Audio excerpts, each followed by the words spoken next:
So hello friends, welcome to your channel. So बहुत सारे लोगों ने मुझे बोला था बताओ कि सीए कैसे करनी है, कंप्यूटर कैसे करनी है और इंग्लिश कैसे करनी है। तो उसके लिए मैं आपको चीज़ें बता रही हूँ, उसको प्लीज़ ध्यान से सुनना, ठीक है। तो सबसे पहले हम बात करते हैं इंग्लिश की। इंग्लिश में मैंने आपको बोला हुआ है हमेशा कि अंडरस्टैंडिंग बढ़ाना बहुत इंपॉर्टेंट होता है। और अब बहुत सारे लोग ना मुझे पूछते हैं कि दीदी अगर आप बोलते हो तो अंडरस्टैंडिंग बढ़ नहीं रही है यार। वो तो एक दिन का काम नहीं है ना। मतलब ये नहीं है कि आप एक दिन में ही बोलो मेरी अंडरस्टैंडिंग बढ़ जाएगी, ऐसे नहीं होगा। मेरी इंग्लिश अच्छी थी बट मेरे भी मार्क्स नहीं आते थे पहले मॉक्स वगैरह में।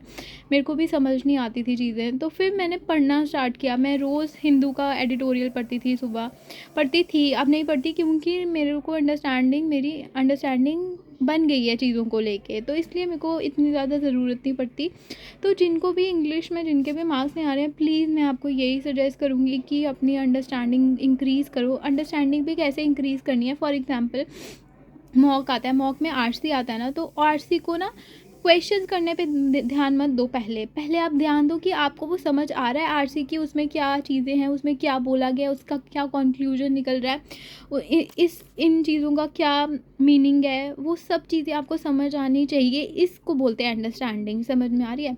ठीक है। ये करने के बाद हिंदू एडिटोरियल पढ़ो, रोज़ सुबह 2 एडिटोरियल आते हैं। अगर किसी को न्यूज़पेपर नहीं लेनी है तो द हिंदू की ऐप भी है, वहाँ से एडिटोरियल आप 2 रीड कर सकते हो। उसके बाद मॉक के थ्रू मैं आप लोगों को एक और चीज़ बताऊंगी। ये जो मॉक में एक टाइप के क्वेश्चन आते हैं। एक तो आरसी से अंडरस्टैंडिंग बढ़ती है, और मैं आप लोगों को बताती हूँ, आपने देखा होगा कि मेंस के एग्ज़ाम में ना क्वेश्चंस आते हैं, जैसे कुछ पैराग्राफ ऊपर लिखा होता है, कुछ पैराग्राफ नीचे लिखा होता है, बीच में एक डैश होती है और उसमें बोला होता है कि इस पैराग्राफ को पूरे को पढ़ के देखो कौन सा इसमें सूटेबल सेंटेंस नीचे गिवन सेंटेंसेस में से फिल होता है, उसको फिल करो। वो वाले सेंटेंसेस रीड करोगे ना और समझोगे, उसके बाद आप वो डैश फिल करोगे, उससे भी बड़ी ज़्यादा अंडरस्टैंडिंग इंक्रीज़ होती है। तो कोशिश करो सेक्शनल मॉक देने की, इंग्लिश के, मेंस के, प्री के, जिसके भी हो सके आप सेक्शनल मॉक दो। अंडरस्टैंडिंग इंक्रीज़ करो, आरसी को रीड करो, उसको समझने की कोशिश करो, उससे ही इंग्लिश इम्प्रूव होगी। वोकैबलरी मैंने आप लोगों को बोला था कि वोकैब प्रोडिजी एक निमिषा मैम की बुक है, वो उसको हर दिन 2-2 पेजेस करके पढ़ा करो, ठीक है। वो पढ़ना बहुत इंपॉर्टेंट है, ठीक है। उसमें ज़्यादातर वो वाले वर्ड्स हैं जो हमारे एग्ज़ाम्स में आए हुए हैं। उसके बाद मैंने आप लोगों को बोला अगर एरर डिटेक्शन में प्रॉब्लम आ रही है तो आप लोग 120 रूल्स ऑफ ग्रामर में अपने डेली शेड्यूल में रोज़ के रोज़ वो इंक्लूड कर रही हूँ। 12 घंटे की वीडियो है वो, अगर 2-2 करके भी देखें या 3-3 करके भी देखें, 3-3 आवर्स करके, 2-2 आवर्स करके, तो 12 की है तो 6 दिन में कंप्लीट हो जाती है। तो ऐसे ही इंग्लिश की अंडरस्टैंडिंग बढ़ती है। तो आगे आ जाते हैं कंप्यूटर अवेयरनेस पे। कंप्यूटर अवेयरनेस का मैंने आपको बोला कि मेरा सोर्स है साहिल चिराया, अनअकैडमी प्लस पे हैं, वो पढ़ाते हैं। मैंने पिछले साल भी उनसे पढ़ा था, मैंने इस साल भी उनसे ही पढ़ा है। मैंने आप लोगों को बोला था कि स्टार्टिंग में कि कंप्यूटर पढ़ लो, क्योंकि बाद में हमारे ऊपर बर्डन बहुत ज़्यादा पड़ जाता है। अभी रिवाइज़ करने का टाइम नहीं मिलता है, तो करना स्टार्टिंग से दूर की बात है, ठीक है। बट हाँ, कई लोग मैनेज कर लेते हैं, बट ये होता है कि अगर आप पहले से कर लेते हो तो बर्डन कम पड़ता है आप पे, ठीक है। आपको रिवाइज़ करने का ही रह गया होता है। बट अगर किसी ने नहीं भी किया तो भी वो, अब मैं पूरा तो नहीं बोलूँगी, वो कर सकता है, मेन टॉपिक कर सकता है। सर के 5 कोर्स हैं, 5 कोर्स में से देखो प्रीवियस ईयर्स पेपर में कि किसके रिलेटेड ज़्यादा चीज़ें पूछी है, उसके रिलेटेड पढ़ो। बट मैं तो यही सजेस्ट करूँगी क्योंकि आगे आरआरबी क्लर्क का भी मेंस है, आरआरबी पीओ का भी मेंस है। आप लोग जो है साहिल चिराया सर को फॉलो करो, जो भी अनअकैडमी प्लस पे हैं। और जैसे कि मैं बोल रही हूँ कि 5 कोर्स हैं उनके, 5 कोर्स या 6 कोर्स हैं उनके, वो डिटेल में उन्होंने बताया हुआ है, वो बहुत अच्छे से पढ़ाया हुआ है। और अगर किसी को साहिल चिराया सर नहीं फॉलो करना है, किसी के पास अनअकैडमी प्लस नहीं है, तो फ्री सोर्स मैं एक बताऊँगी, अरोड़ा एजुकेटर करके है, यूट्यूब पे उनकी प्लेलिस्ट है, वो पढ़ो। मैंने सुना हुआ है कि वो भी अच्छा पढ़ाते हैं। मैंने खुद पर्सनली उनसे नहीं पढ़ा हुआ, तो मैं नहीं बोलूँगी कि वो कैसा पढ़ाते हैं। मैंने सुना हुआ है कि वो अच्छा पढ़ाते हैं, तो आप देख सकते हो वो कैसा पढ़ाते हैं, एक बार जाके वहाँ पे उनकी प्लेलिस्ट में। तो कंप्यूटर वैसे करनी है आपको, साहिल चिराग सर का कोर्सेज़ करने हैं 6 के 6, उससे ही उन्होंने डिटेल एक्सप्लेनेशन दिया, बहुत अच्छे से समझ आती हैं चीज़ों को, तो वो करना ही पड़ेगा। उसके साथ साथ एमसीक्यूज़ वो अभ्यास बैच चला रहे हैं, आप वो कोर्स करते करते साथ साथ आपको वो एमसीक्यूज़ भी लगाने हैं, ताकि आपको पता चले कि एमसीक्यूज़ पेपर में आते कैसे हैं, आपको कैसे अटैम्प्ट करना है, क्या वर्डिंग आती है, सब बहुत अच्छे से बहुत अच्छे लेवल के एमसीक्यूज़ करवा रहे हैं, तो उसको प्लीज़ साथ में फॉलो करना जिनके पास भी अनअकैडमी प्लस है। और रही सीए की बात, तो सीए एक दिन का काम नहीं है, मैंने आप लोगों को पहले ही बोला हुआ है कि एक दिन में सीए किसी को याद नहीं होती। अब आप लोगों ने देखा होगा कि मेरे डेली शेड्यूल में भी मैं रोज़ की रोज़ इतने इतने दिन की सीए रिवाइज़ करने के लिए बोलती हूँ। क्यों? क्योंकि मतलब मैं चाहती हूँ कि एग्ज़ाम से पहले 4-5 बार हमारी रिवीजन एटलीस्ट 4-5 नहीं तो 2-3 बार तो रिवीजन हो जाए, ताकि एटलीस्ट याद रहे दिमाग में कि हमारे दिमाग में चीज़ें फिट हो जाएँ कि हाँ ये हमने पढ़ा हुआ है।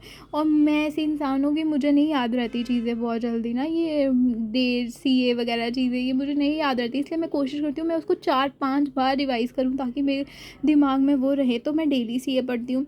मैंने बेस्ट 300 बोला हुआ है कि आपको करने हैं, और मैं आपको यही बोलूँगी जो भी आरआरबी की तैयारी कर रहे हैं प्लीज़ फरवरी के बाद से करना, फरवरी जनवरी तक मतलब स्टार्ट करना ही उधर से करना पड़ेगा, बिकॉज़ इंपॉर्टेंट है। क्योंकि आरआरबी वाले कुछ भी डालते हैं तो आपको करना पड़ेगा जैसे भी करके। बट ये है कि हाँ पहले वाले जो मंथ्स हैं, जैसे फॉर एग्जांपल अगस्त, उससे पहले जुलाई जून, इनको अच्छे से कर जाना। जो पीछे वाले हैं उनके बेस्ट 300 और बैंकिंग अवेयरनेस तो करके ही जाना, ठीक है। बैंकिंग अवेयरनेस बहुत सारे मंथ्स की करनी है, जैसे फॉर एग्जांपल मतलब 4-5 मंथ तो होने ही चाहिए, 6 मंथ बोला जाता है, 4-5 मंथ तो पीछे वाले अच्छे से ही करने हैं आपको, ठीक है। बैंकिंग अवेयरनेस बहुत अच्छे से करनी है, उसका एक एक वर्ड आपको याद होना चाहिए, तब जाके आरआरबी पीओ का मेंस में आपको कुछ लगता है कि आपको आता है, ठीक है। और बैंकिंग स्टैटिक जो अवेयरनेस है ना, वो मैं बोलूँगी बहुत इंपॉर्टेंट है, वो भी आरआरबी पीओ के लिए बहुत चीज़ें पूछी जाती हैं। मैंने ये लास्ट टाइम भी देखा था, लास्ट टू लास्ट टाइम भी देखा था, तो इस वजह से मैं अपने डेली शेड्यूल में भी बैंकिंग स्टैटिक के जो कुछ टॉपिक्स हैं वो इन्वॉल्व करती हूँ। जैसे आपने देखा होगा मैंने कैपिटल मार्केट लिखा था आज अपने डेली शेड्यूल में, तो वो करनी ही करनी पड़ेगी। जैसे कि मैं इंपॉर्टेंट टॉपिक्स आपको बताती हूँ, कैपिटल मार्केट है, मनी मार्केट इंस्ट्रूमेंट्स है, उसके बाद सरफेसी एक्ट है, नेगोशिएबल इंस्ट्रूमेंट एक्ट है, उसके अंदर जो भी चीज़ें वो आपको पढ़नी है, तो ये सब चीज़ें करनी पड़ेंगी। कुछ ऐसे टॉपिक्स हैं जो हमारे जो मेंस के पेपर में सीए में आती हैं, तो वो करनी ही पड़ेगी। तो ये कुछ थी वीडियो।